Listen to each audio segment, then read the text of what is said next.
नमस्कार, आप देख रहे हैं एबीसी इंडिया। मैं अमित भोबिया।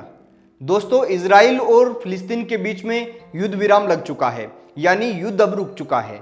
अब दोनों ही देश ये दावा कर रहे हैं कि हमारी जीत हुई है। गाजा पट्टी के हमास का ग्रुप जो है वो कहता है हमारी जीत हुई है, इजराइल कहता है हमारी जीत हुई है। लेकिन आज हम थोड़ा सा मूल्यांकन करेंगे कि किसका कितना नुकसान हुआ।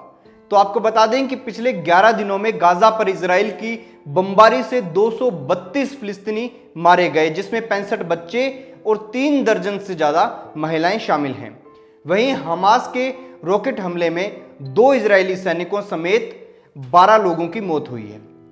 लड़ाई में 1500 से ज्यादा फिलिस्तीनी घायल हुए हैं और उसी के साथ फिलिस्तीन के स्कूल, अस्पताल और सैकड़ों भवन नष्ट हो चुके हैं।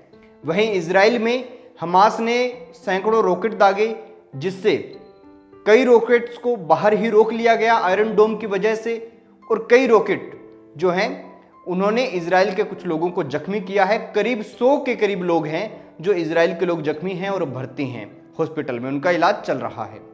इजराइल और हमास के बीच में 10 मई को लड़ाई शुरू हुई, जिसके बाद दोनों ही तरफ से हवाई हमले किए गए। इजराइल के मुताबिक उसने हवाई हमलों के जरिए हमास के ठिकानों और सुरंग नेटवर्क को एकदम से ध्वस्त कर दिया है, और यही वो अपनी सफलता मानता है, इसी को वो अपनी जीत मानता है। और वहीं गाजा पट्टी से हमास के उग्रवादियों ने इजराइल पर 4000 से भी ज्यादा रॉकेट दागे, और कई रॉकेट तो इजराइल के भीतर तक पहुंच गए।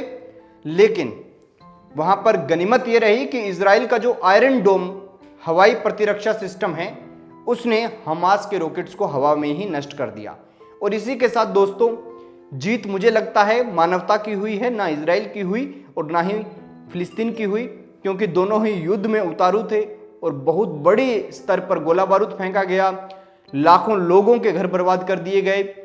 और इसी के साथ इजराइल का नुकसान बहुत कम हुआ। उसकी वजह यह रही कि उनके पास एक बहुत ही आधुनिक तकनीक का आयरन डोम सिस्टम है, जिसने हमास से आने वाली लगभग 4000 रॉकेट्स को रास्ते में ही ध्वस्त कर दिया। और कुछ रॉकेट्स उनके यहाँ गिरी तो 12-15 लोग जो हैं उनकी मौत हुई है और 100 के करीब लोग जख्मी हैं। और अगर आप गाजा की बात करें, हमास के बात करें, तो उनका बहुत बड़ा नुकसान हुआ है। खैर, शांति बनी रहे, हम तो यही कहेंगे। आप क्या कहेंगे आप कमेंट बॉक्स में कहेंगे, जो आपके दिल में है वही कहना, लेकिन गाली गलौज मत करना। खैर, देखते रहिए एबीसी इंडिया, आपकी आवाज आपका विश्वास।